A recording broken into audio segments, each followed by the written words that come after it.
Hello everybody, and welcome back to the SQL course. Today, we will be talking about a few more keywords, mainly where, and we will also be taking a look at null values. So let's get right into it. First, we will talk about the where keyword. Where is the condition statement. The syntax is select statement with the where keyword followed by a condition. You can also have any type of select beforehand. It does not need to be plain select. Here are a few examples of conditions that you would put after the where keyword. You could say ID equals 12345 or first name equals John. Text must be placed in single quotations, as you can see. So let's take a look at an example. As you can see, we have the students table. Here is a normal select statement followed by a where keyword and the condition that the grade level must be 9. Make note of the fact that I did not put the table name dot the column name this time. While it is good practice to always do it, you will not have to when only looking at a single table. As you can see, the result is selecting everything because of the star in the rows where grade level is 9. If you didn't put the star and instead put first name and last name, then the end result table would just show John Smith and Daisy Brown, as those are the names in the rows where grade level is 9. Let's look at some of the conditional operators now. These are the operators used in a where statement. If you wanted two conditions, you could use the and between the conditions. If you want one or the other condition, you put the or between the conditions. You can also use not to signify not something, obviously. Let's look at some examples. Here we have the student table.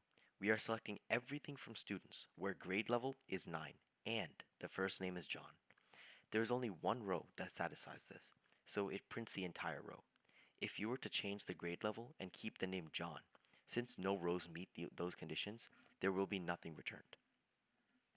Again, we are using the students table. Here we are saying select everything where grade level is 9 or grade level is 10. This returns the rows of which the grade level are 9 or 10. If we were to say 9 and 10, well, there isn't a single row that would be able to satisfy that, so there would be no return table.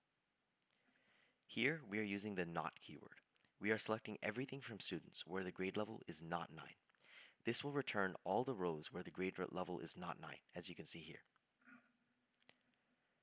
Let's look at the keyword in.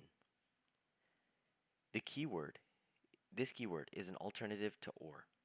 You could say select where column name in the conditions, or select where column name not in the conditions. Let's look at some examples. Using the students table, we can write the statement that says select everything from students where grade level in 9, 10. Basically, this is a shorter way of writing grade level equals 9 or grade level equals 10. And it does the exact same thing as it prints out the rows where grade level is 9 or 10. Again, we are using almost the same statement where now we are saying grade level not in 12. That will just print out everything except the rows where grade level is in 12, which it does here. Now let's talk about the between keyword. The between keyword is used to set a range of values for where. This can be done with select statement where the column between value and other value. Here we say the statement select everything from students where grade level is between 9 and 11. This did just that and selected all the values in the grade level column between 9 and 11. And since I said select everything, it printed out the entire row. Now let's talk about null values. Null values are places in the table with no value.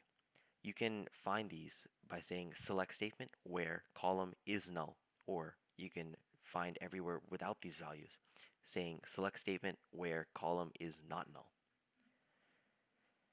As you can see, one of the zip codes is null in this table. If we write a statement to select everything from students where the zip code is null, then it will print out the rows where the zip code is null, in which this case there is only one.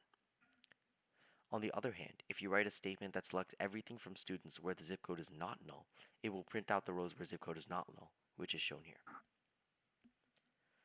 That's all for today. Thank you for watching, and I'll see you next time. All credit for the slides theme goes to Slides Carnival.